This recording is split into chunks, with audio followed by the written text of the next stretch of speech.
Bonjour à tous et à toutes pour cette nouvelle vidéo du Chez Privé qui va consacrer une dégustation sur l'appellation Pouilly-Fuissé, donc sud Mâconnais.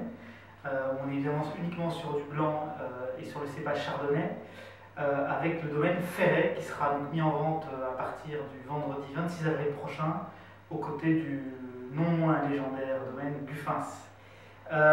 Donc on a décidé aujourd'hui de déguster 3 cuvées du domaine Ferret.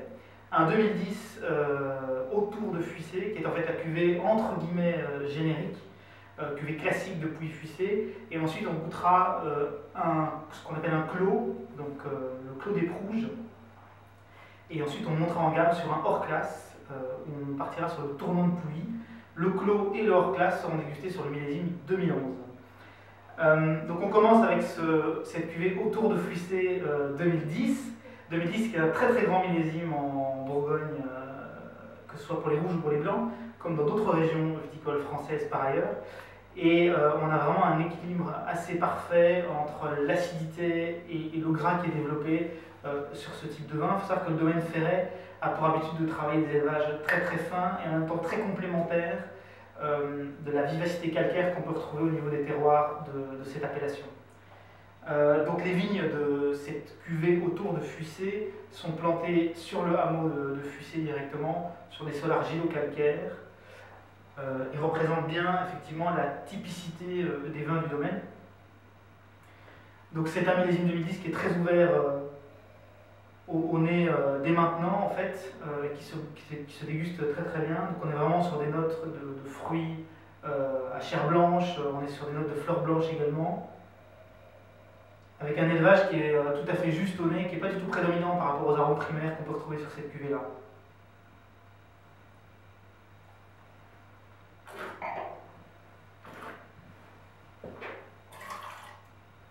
Voilà ce qui caractérise les vins du domaine Ferret, c'est qu'on a vraiment une belle tension, même dans un millésime très concentré comme 2010, on a vraiment une belle tension, avec toute une matière qui se développe autour et l'élevage qui vraiment enrobe cette tension. Et on a une très très belle longueur déjà sur cette cuvée entre guillemets générique. Ensuite on va passer sur ce qu'on appelle un clos, qui est le clos des Prouges. Le clos des Prouges, c'est une parcelle entre guillemets qui a été cédée de la maison Jadot au domaine Ferret très récemment, puisque c'est seulement le deuxième millésime de ce clos des Prouges.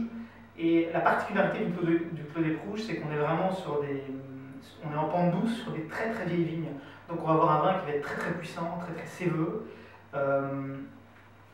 Et en termes de sol, on est sur des calcaires profonds, avec des fractions argileuses et marneuses qui sont entremêlées.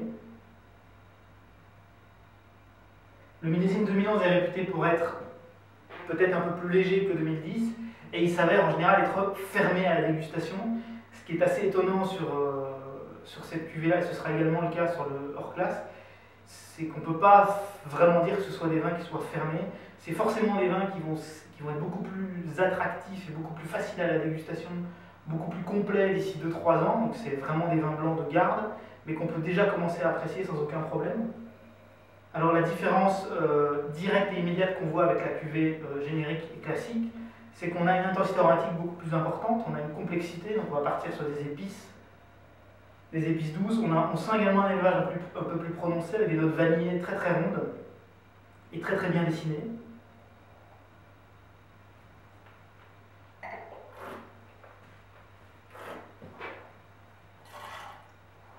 Quand on goûte ce vin-là, on comprend vraiment la notion de puissance dans les vins blancs. Donc on a vraiment, dès l'entame, qui a beaucoup de suavité, on a vraiment presque une sensation tannique, hein, donc on a vraiment une notion de puissance et également de fermeté, de très grande longueur en bouche.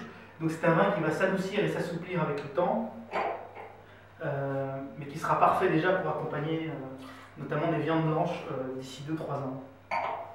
On va passer au hors-classe, le tournant de Pouilly, toujours sur le millésime 2011.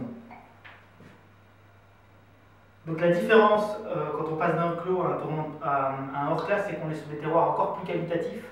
Donc là, on va vraiment être sur des argilo-calcaires avec également des fractions de limons qui vont être intégrés au sol. Ces limons vont apporter beaucoup de souplesse à la dégustation et beaucoup de rondeur. Donc on va peut-être avoir moins le côté puissant qu'on peut avoir sur le Clos des Prous rouge, qui est vraiment sa caractéristique.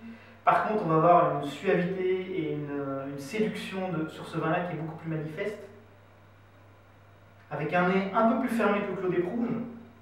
Donc le hors-classe va mettre encore plus de temps à, on va dire, à s'affirmer et à se révéler.